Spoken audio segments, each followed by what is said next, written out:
ఆ సంతోషం ఎంత బాగుంటుందో. నువ్వు మందు కొట్టినప్పుడు ఉండే మత్తు ఆనందము కన్నా, ఓ గంజాయి పట్టుపడుతూ గంజాయి తాగుతూ జీవితాలు నాశనం చేసుకున్న టీనేజ్ పిల్లలారా, చిన్న చిన్న పిల్లలారా, దెయ్యం మిమ్మల్ని లాక్కుపోతుందిరా బాబు. సైతం మిమ్మల్ని నాశనం చేస్తున్నాడు.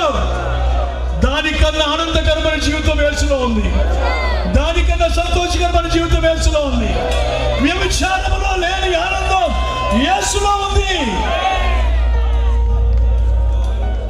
ఎంతకాలం ఆ పాపంలో ఉంటారు? ఎంతకాలం వేషధారులుగా నామకార్తులుగా బతుకుతారు?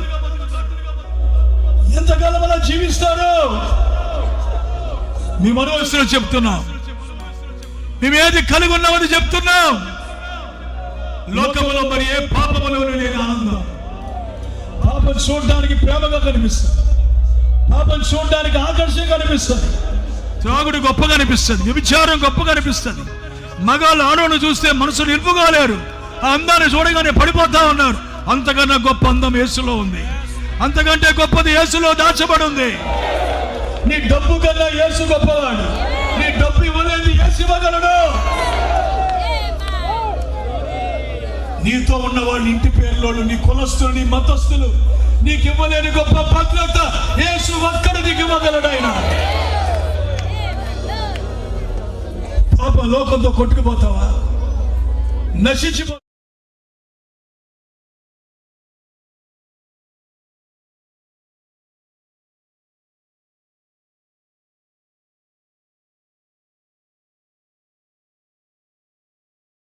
ఈ రోజైనా దేవునికి అప్పగించుకుంటావా?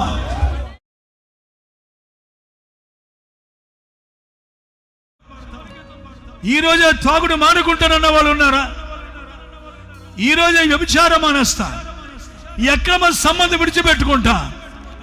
చేసిన కాసేపు నీకు ఆనందంగా ఉన్న తర్వాత మనస్సంత వేదన. భర్తను మోసగించినందుకు, భార్యను మోసగించినందుకు ఎంత వేదన అనిపిస్తున్నావు నీవు.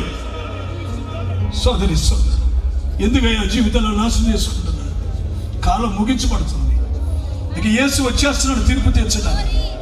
నీ టైం అయిపోయింది. ఇక ఆయన తన సొంత ప్రజల నిశ్చల దగ్గరికి వెళ్ళబోతున్నాడు. నీ సమయం ముగించబడుతుంది.